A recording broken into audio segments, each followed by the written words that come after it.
ധർമ്മ പ്രമാണം. ധർമ്മപ്രമാണ യൂണിവേഴ്സിറ്റിക്ക് ഒരിക്കൽ കൂടെ സ്വാഗതം. വാദ്യാർ இப்போ லேடிஸ் ஒன்றும் குங்குமப்பட்டு வச்சுக்கிறதில்ல. குங்குமப்பட்டு வச்சுக்கொண்டால நன்மை என்னது എന്ന് சொன்னா தேவை சார். அந்த குங்குமப்பட்டு, அதாவது குங்குமம் നെറ്റിയിലെ വെച്ചുക്കുന്നത് ഉള്ളത് സൂര്യൻ ആദിത്യനോട് ഒരു പ്രതിരൂപമാക്കും കൊള്ളാം. അപ്പോൾ ഒരു സ്ത്രീക്ക് ആദിത്യനോട് അത്രയും പവർ கிடைக்கும் ശാസ്ത്രം சொல்றது.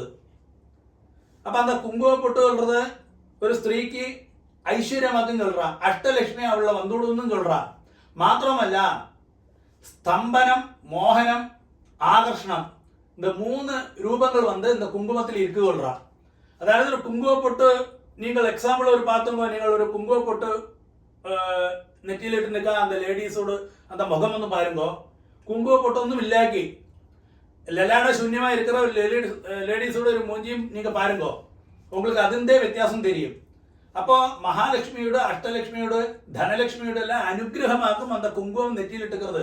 அந்த குங்குமம் எப்போ நெற்றியில் இட்டுக்கிறாளோ அவள் എന്തെല്ലാം സമയത്തില് അവ ആത്തില് ഐശ്വര്യവും ധനവും സമൃദ്ധിയും സമ്പൽ സമൃദ്ധിയും എപ്പോഴും அந்த സൂര്യനോട് രൂപത്തില് അഷ്ടലക്ഷ്മി അവളിൽ എപ്പോഴുമേ இருப்பா, ഇല്ല അവ ആത്തില് എപ്പോഴുമേ இருப்பாന്നാക്കും. அதோட ശരിயான ഒരു ശാസ്ത്രം.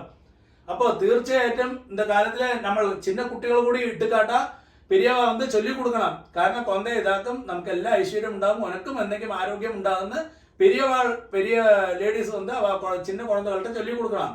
அப்போ குங்குமம் இட்டுதான் அந்த லேடிஸோட ஆச்சாரம் நம்ம பாலிக்கத்தான் வேணும். அதுதான் அதோட சரியான சாஸ்திரവും വിധിയും.